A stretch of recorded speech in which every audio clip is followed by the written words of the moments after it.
November the 1st, 1922, Egyptologist Howard Carter and his team of excavators began digging in a previously undisturbed plot of land in the Valley of the Kings. For decades, archaeologists had searched for the tomb of the Pharaoh Tutankhamun with no success, and that November was to be Carter's final attempt to locate lost treasures. What Carter ultimately discovered, the iconic sarcophagus, the mummy and its rumoured curse, and the thousands of precious artefacts, would shape Egyptian politics, the field of archaeology, and how museums honour the past for years to come. This is Rachel Havard with the Oxford Comment. On today's episode, to coincide with the 100th anniversary of the discovery of Tutankhamun's tomb, we're looking beyond the sensation of Howard Carter's discovery and discussing the legacy of early 20th century Egyptology with two of the field's leading scholars. For our first interview, we are excited to welcome Bob Brier. Bob is one of the world's foremost Egyptologists, and his new book, Tutankhamun and the Tomb That Changed the World, tells a story not only of Howard Carter's discovery, but of the century of research that has followed. Hi Bob, thank you for joining us. Could you please introduce yourself and your book? Sure. Well, I'm an Egyptologist, and all Egyptologists have specialties. Mine tends to be mummies. So I work with mummies mostly. And I've recently redone a book on Tutankhamun, and that's why we're talking. It's a book about Tutankhamun and how it's a tomb that changed the world. Wonderful, thank you. So what drew you to study Tutankhamun? His mummy, it's my specialty. And many, many years ago, I wrote a book about Tutankhamun called The Murder of Tutankhamun, which was based on forensics about the mummy of Tutankhamun. And after that, I actually got to investigate the fetuses. There were two fetuses in the tomb of Tutankhamun. His wife, his young teenage wife, Ankhesenamun, had two miscarriages, and there were fetuses buried like little mummies inside the tomb, and I investigated those too. So they sort of became my real interest in Tutankhamun, and that was my window into the world of King Tut. Could you tell us a bit about the newly discovered letters from Howard Carter relating to items found in Tutankhamun's tomb that have mysteriously appeared on the antiquities market and in museums around the world? Yes. There's been a lot of talk about that. It was known for a long time that Howard Carter and Lord Carnarvon had taken some objects from the tomb. But I think no one realized the extent to which the pilfering had gone on. And recently, a friend of mine said, "Oh, I've got a letter about this." And he showed me this letter. And it's a letter from Sir Alan Gardner, who is a translator, famous translator. And he was on Carter's team. He was going to translate all the papyri that are found in the tomb and things like that, though no papyri were ever found. But anyway, Carter, at the end of the excavation, after everything's cleared out, this is 1932 already, 33, gave Sir Alan Gardner an amulet and just said, "It's not from the tomb, but here's an amulet, an ancient Egyptian amulet." And Gardner showed it to Rex Engelbach, who was the curator at the Egyptian Museum in Cairo. And Engelbach looked at it and said, "This comes from Tutankhamun's tomb. We have several just like it from the same mold." And Gardner felt very bad about being put in this position of having stolen material. And he wrote to Howard Carter and he said, "Carter, you've put me in a really bad position.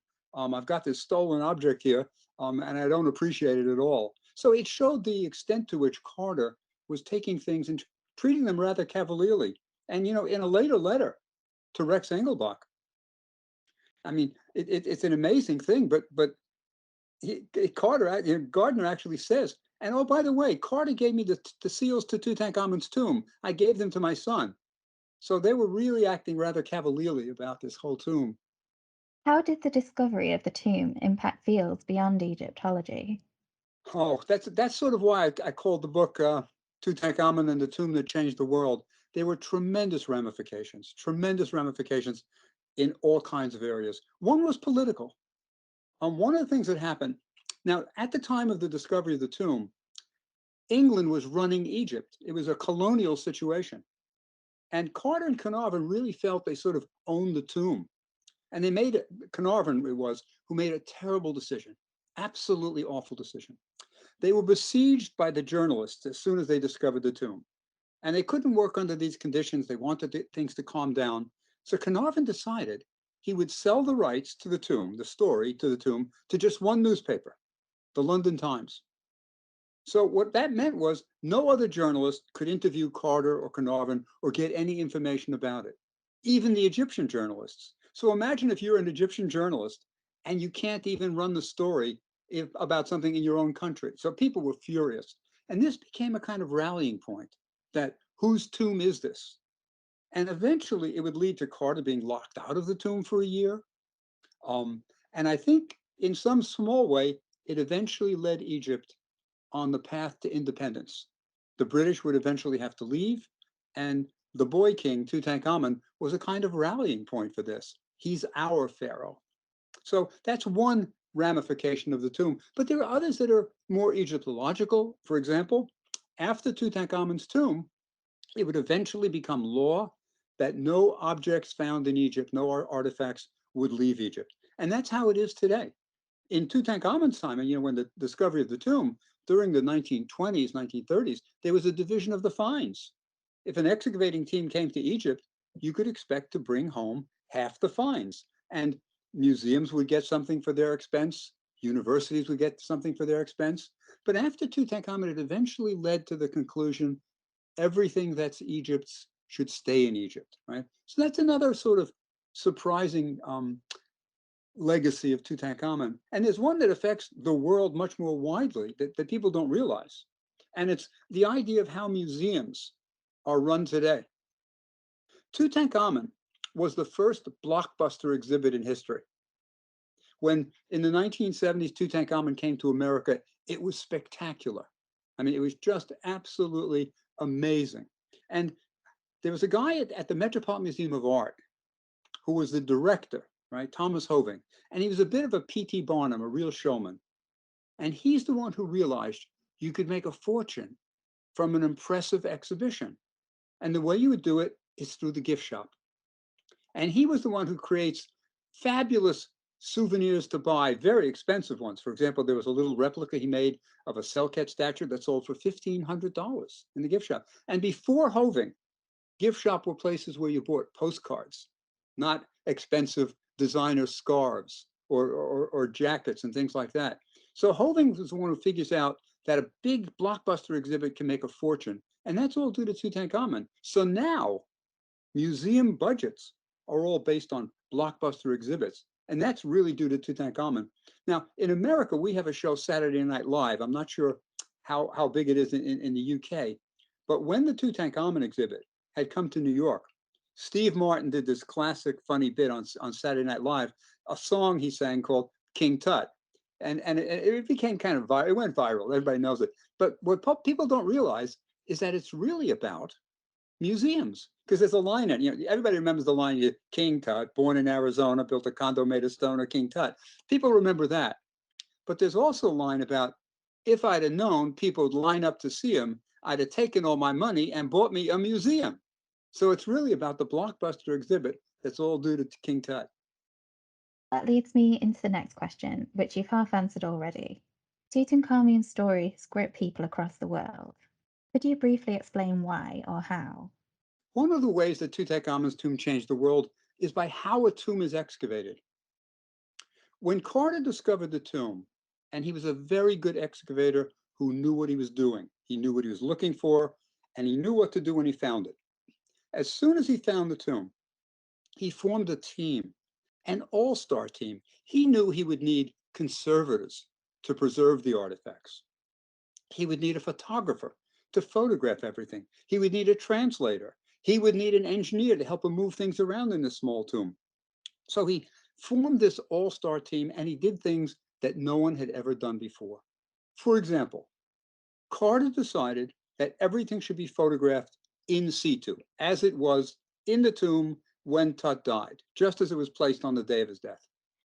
So nothing is moved until his photographer, Harry Burton, takes a picture of it. Then they move the one object. They may have to conserve it. They may have to preserve it so it can be moved. It may be fragile. But he's moving slowly, Carter. Remember, it will take him more than 10 years to empty the tomb. So they're photographing everything in situ very carefully. They've also set up a laboratory for conserving all of these things. It's in an empty tomb in the Valley of the Kings.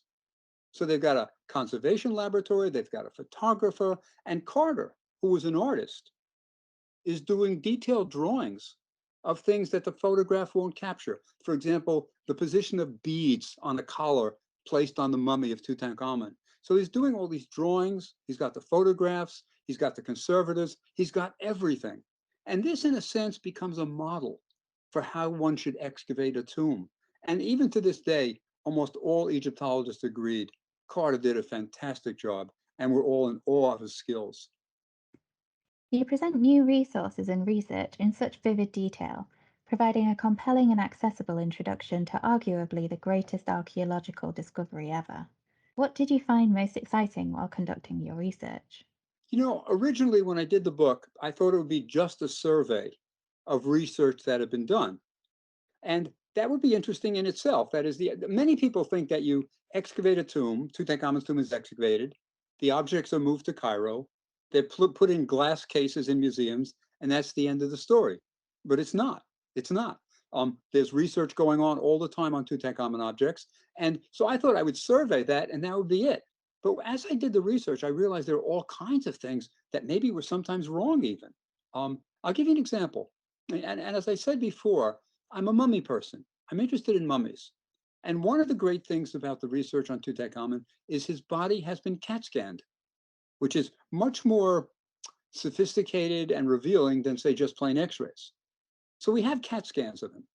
And one of the things that had been said about him was that he had a club foot and he walked on the side of his ankle. So the boy king would have been deformed. Now, when I read this, I looked at the scan and I just didn't see a club foot. And as I did a little more research, I saw that there was an orthopedic surgeon who had written in the same thing and said, I don't see a club foot. And then I started wondering, is it really a club foot? And I don't think it is, because when they did the x-ray of Tutankhamun's body, they didn't see it was as a club foot. When they uncovered the mummy and unwrapped it, the anatomist Douglas Derry did a careful examination of Tutankhamun, and he didn't see a club foot. So I think this idea of a club foot sort of, I don't know, came into the image of Tutankhamun as the fragile pharaoh, but I think it's wrong. So then I started looking at other things. For example, Tutankhamun was buried with dozens of pairs of sandals and shoes. If he really had walked on the side of his foot, the shoes would have been worn asymmetrically, right? Worn down asymmetrically. One would be terribly worn, the other, and it's not the case. They both look perfect, So I think this notion of the fragile pharaoh is wrong. And this led me into another area of research. Was Tutankhamun a warrior? And I found there are blocks where Tutankhamun is shown in battle. So I think this notion of Tut as a fragile pharaoh is wrong. And we get new things like this all the time. So this is one of the purposes of the book, to present new things. One of the other fun things that I think is people will enjoy, I think some people may be disappointed when they start reading the chapter after seeing the title. I have one chapter is titled, It Came from Outer Space. Now, it's not going to be about ancient aliens. One of the interesting things to me about Tutankhamun's tomb is that during the time of Tutankhamun, there were no iron objects in Egypt. They didn't have iron. But in Tutankhamun's tomb, there are 5 iron objects. Where did they come from? And that's where It Came from Outer Space comes in. They were made out of meteorites.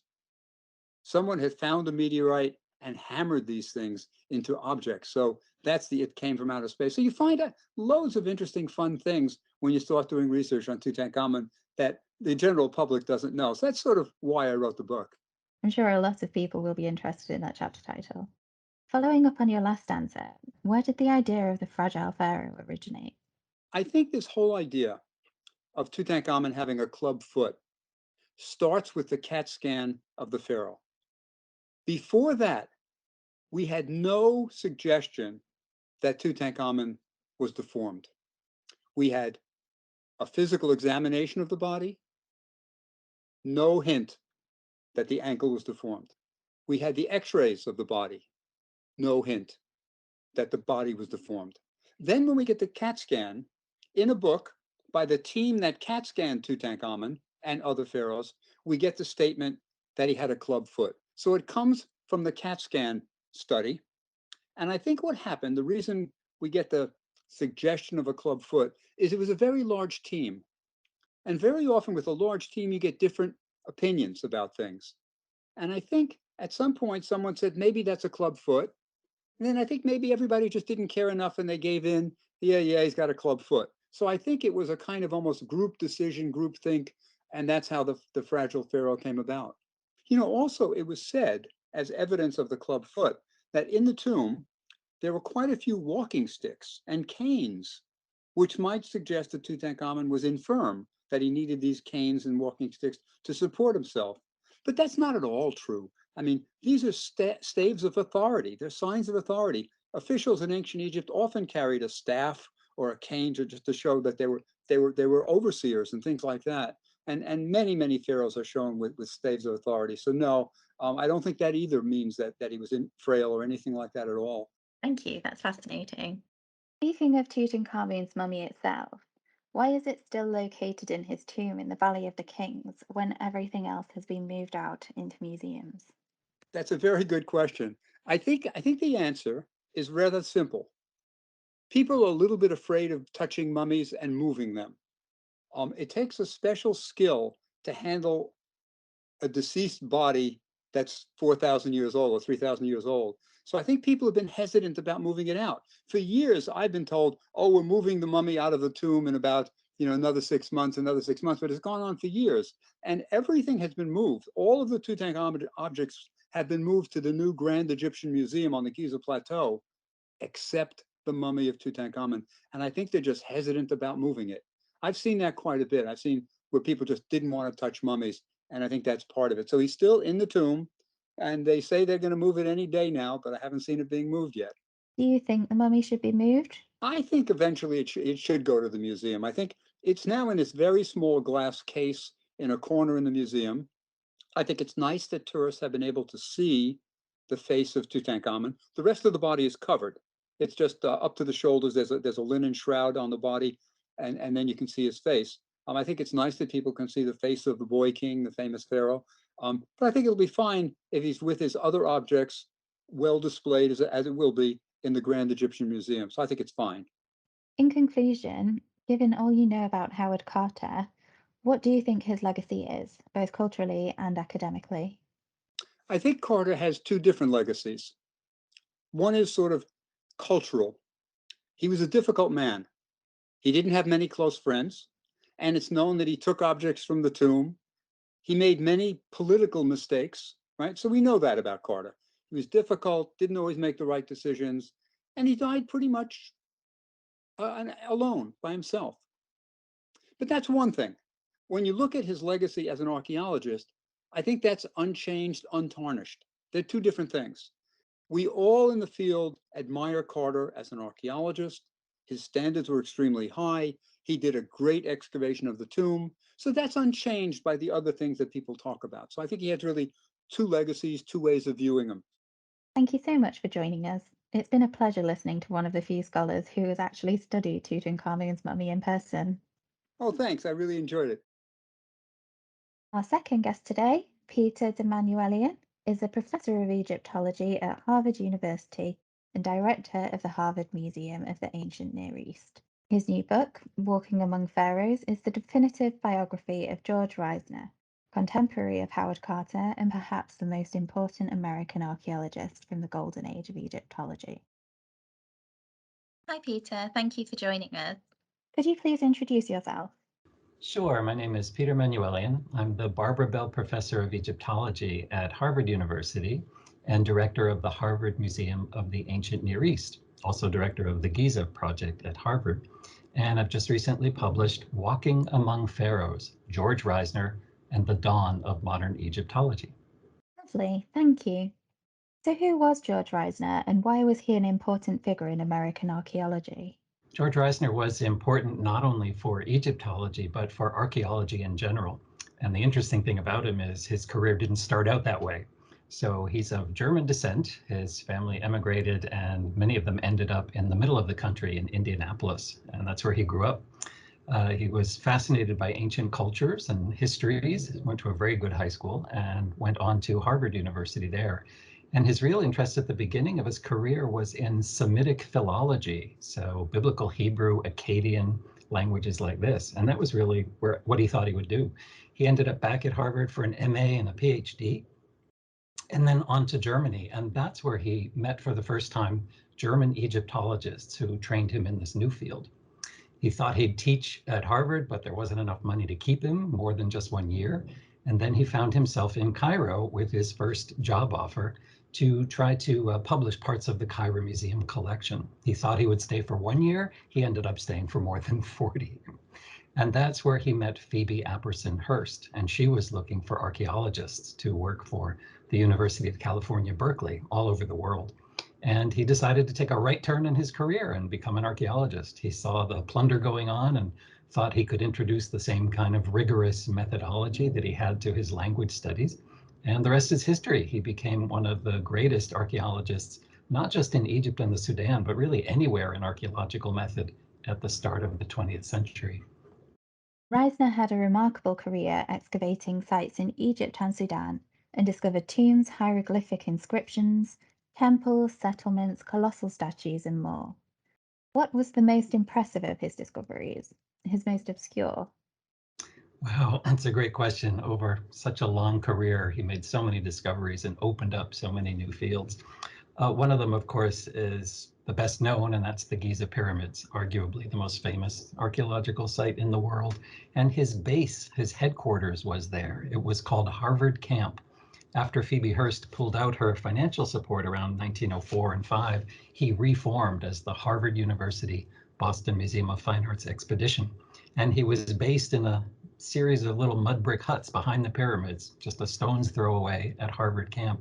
And this is where all the discoveries landed, even the ones from the Sudan. So they would make legal divisions with the antiquities authorities and send some things to Boston and some things to Cairo and some things to Khartoum. So among the most famous discoveries, I'd have to say the temples associated with the third and smallest pyramid at Giza, the pyramid of King Menkaure in the 4th dynasty or pyramid age. So think about 2500, 2400 BCE. And there was an amazing series of royal statuary that he turned up in 1907, 1908, 1910. Perhaps most famous is the so-called dyad or pair statue of King Menkaure and either a queen, his mother, or a goddess. The debate continues since it's uninscribed, but it's an amazing piece. It's in a dark hard stone called greywacke and shows the perfect features of the idealized, physically strong, bold, confident king, the semi-divine ruler, standing confidently with the woman next to him. That's in the Museum of Fine Arts, Boston today. So the Giza statuary is an amazing discovery. From the Middle Kingdom, think roughly 2000 BCE or so, in the middle part of Egypt, in a cliff tomb site called Deir el-Bersha, he found probably the most beautiful and elaborate painted wooden Middle Kingdom coffin ever discovered, belonging to a man named Jehudi Nacht. And then further south, he actually opened up an entirely new field of Nubian studies. He was the first to systematically explore the various pyramid fields of the Sudan, ancient Nubia. Believe it or not, there are more pyramids in the Sudan than there are in Egypt. And until Reisner's time, nobody could figure out how to get into them. It was a great mystery, and he figured it out on the first morning of his explorations, that the entrances to these pyramids was not in the building, but further away in the ground. It was a pit leading to a staircase diagonally under the building. And then he was off and running. He could explore all the pyramid sites up and down the Nile in the Sudan. So El Kuru and Nuri and Jebel Barkal and Merowe. So he almost single-handedly opened up an entirely new field. And I'd say Nubian studies has successfully broken away from Egyptology to form its own discipline now and has its own international meetings and journals, and so much work is going on there now that is based on the foundational excavations that Reisner did. Reisner's life and career also intersected negatively with the colonialism, racism, and nationalism of the Western powers that imposed their influence on Egypt, particularly between the two world wars. What do you think about the issues concerning the repatriation of objects belonging to Egypt's national and cultural heritage that currently reside in American and European museums? This is a great question and a hot topic today, absolutely. Back in Reisner's day, things were very, very different. So remember, you had the British controlling the country. The Egyptians were yearning for their own independence, of course, and then the French were running the Antiquities Service. So here is an expat American trying to run an expedition with limited funding from back home and navigating his way through all of these different international forces. So whatever we might think of the arrangement back then, we have to give him props for following the rules. He was very much against the antiquities trade, for example, did everything by the government procedures, had legal excavation concessions. In those days, there was partage, or a 50-50 division of the fines between the excavator's home institution and the Egyptian Museum, the Egyptian Antiquities Service. So whatever you think of that setup, at least Reisner was following the rules. So it's very, very different from plundering operations and things that were going on in previous generations. It's another debate, of course, how these objects are situated today and what museums they're in. But I think nuance is key, and it's always important to consider on a case-by-case basis. What is that object? Where is it from? When did it leave the country? How did it leave the country? And I don't think there's a one-size-fits-all rule. But Reisner was very strict, as I mentioned, in following the procedures, documenting everything he did, making sure that everything was on the up and up. On the other side, the colonialism and the racism of the era and things like that, it's a more mixed message. He was certainly a person of his time, and he had attitudes towards Nubian civilizations that we might cringe at today. Some of his writings are less than current, shall we say, with current thinking. And that's a tricky topic. You know, one doesn't want to throw the baby out with the bathwater, but we can certainly set aside some of the interpretations, the racial ones, and trying to connect aspects of Egyptian or Nubian society to Mediterranean cultures or ancestors of white Westerners, as opposed to an indigenous African culture, which both the Egyptians and the Nubians and the Sudan absolutely were. So difficult topic, invites more debate, and I hope that my book will bring that discussion to the fore, the good and the bad. Finally, why did you choose to write a biography about Reisner? Well, he's a fascinating individual, and he led so many lives in a way. This book touches on the history of Harvard University, the history of Egyptian archaeology, Egyptian independence, international politics, the development of Egyptology as well. And the reason I got excited about it is that I used to work as a curator in the Museum of Fine Arts Boston, where many of these records and objects now reside. And we started something called the Giza Archives Project, which now at Harvard is the Giza Project. This is an attempt just to round up all the archaeological data about the site of the famous Giza pyramids and put them online on a website for researchers or school groups or anyone to study. So photographs, diaries, objects, plans and sections, drawings, etc. As the team and the students and the volunteers worked more and more through this data, it became clear that Reisner's career, the story really needed to be told, and not just about his Giza excavations, but about these 23 different sites all up and down the Nile. He even worked in 1909 and 1910 in Samaria in Palestine.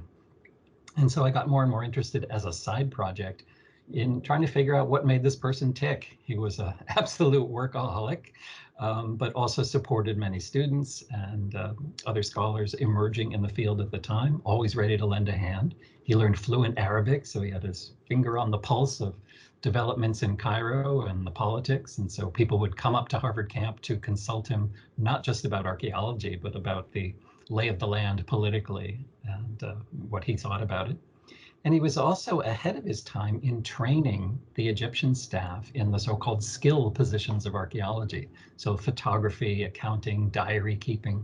We have, for example, 73 diary journals written in Arabic by his Egyptian foremen. So he trusted them, he delegated responsible positions to them, and that was way ahead of its time. He really supported his Egyptian workmen, and many of them knew no other job. They worked for him for their entire lives, and their children came up through the ranks and did too. So many of his opinions about the politics of the era really were seen through the lens of his workmen trying to do what was best for them. He was sort of on their side versus, let's say, the more educated Cairenes whom he distrusted in government and thought that they would be a little bit more oppressive against Egyptian workers and peasants and up and down the Nile.